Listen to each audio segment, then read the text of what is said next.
विश्वं दर्पणदृश्यमाननगरे कुर्यं निजान्तर्गतं पश्यन्नात्मन्नायभूतं यथा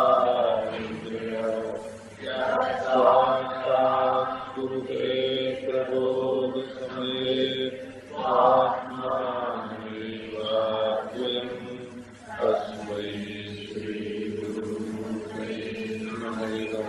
श्रीदक्षिणामूर्ते दूर्वादलद्युतितनुं तरुणाब्जनेत्रम् हेमाम्बरं वरविभूषणभूषणम् कन्दर्पकोटिकमनीयकिशोरमूर्तिम् पूर्तिं मनोरथभुवां भज जानकीशम्। ॐ शान्ति शान्ति।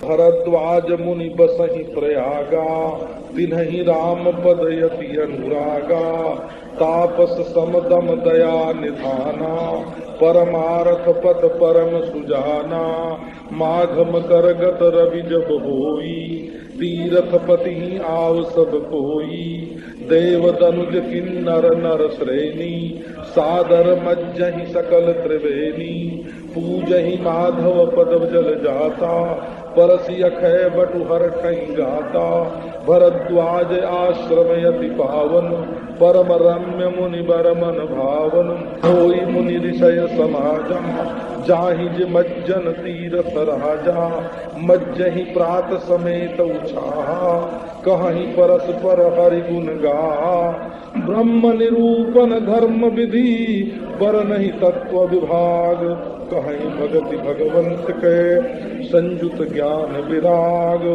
सियावर रामचंद्र की जय। प्रयागराज में तीर्थराज में भरद्वाज मुनि निवास करते हैं और वे भगवान रामचंद्र के चरणों के अतिशय अनुरागी हैं। वो तपस्वी हैं, साम दाम दया के निधान हैं और परमार्थ पथ के परम ज्ञानी हैं। देखो, जिसके मन में भगवान की भक्ति होती है ना, उसके मन में सारे गुण अपने आप ही आते हैं। सो सुकृति सुचिमंत सुसंत सुजान सुशील शिरोमणि स्वय सुर तीरथ ताहि मनावत आवत पावन होत है तातन छ्वय गुण गेह स्नेह को भाजन सो सब ही सो उठाई कहो भुज द्वय सति भाय सदा छल छाणी सबे तुलसी जो रहे रघुवीर को हुए। जो रघुवीर का होकर के रहता है उसके अंदर सारे सद्गुण अपने आप रहते हैं। तो जब माघ महीने में मकर संक्रांति होती है ना, तो सभी महात्मा तीर्थराज प्रयाग में आते हैं। देवता दैत्य किन्नर मनुष्य और आकर के बड़े आदर के साथ त्रिवेणी में स्नान करते हैं। और वहाँ महाराज माधव का जो मंदिर है ना, माधव भगवान की, बेणी माधव भगवान की, वहाँ तो कई माधव हैं, 6 माधव है ना, वहाँ की 12 माधव है ऐसे, बिंदु माधव बेणी माधव। सो महाराज वहाँ जा करके माधव के चरण कमल की पूजा करते हैं और अक्षयवट जी भगवान जो बड़ के रूप में हैं उनका स्मरण करके बड़े हर्षित होते हैं। और उसी प्रयागराज में भारद्वाज का जो अत्यंत पावन आश्रम है, बड़ा रमणीय है और बड़े बड़े मुनियों को बड़ा सुंदर लगता है। वहाँ ऋषियों का समाज हमेशा होता है। जो लोग तीर्थराज में स्नान करने के लिए जाते हैं सब प्रातः काल उठ करके बड़े उत्साह से त्रिवेणी में स्नान करते हैं और उसके बाद इकट्ठे होकर के परस्पर भगवत गुणानुवाद का वर्णन करते हैं। तो क्या वर्णन करते हैं? तो 3 बात विशेष करके बताई। ब्रह्म निरूपण धर्म विधि बर नहीं तत्व विभागो कहीं भगति भगवंत के संयुत ज्ञान विरागो।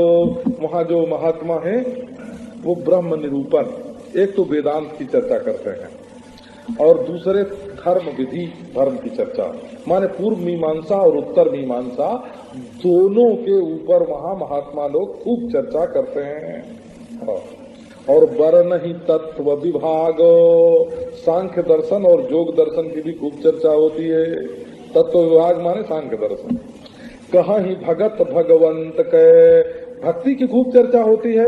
लेकिन एक बात है कि प्रयागराज में जो भक्ति की चर्चा होती है वो संयुत ज्ञान विराग, ज्ञान और वैराग्य जो है ना, ये आंख है हो, यदि ये न हो तो भक्ति मणि की प्राप्ति नहीं होती है।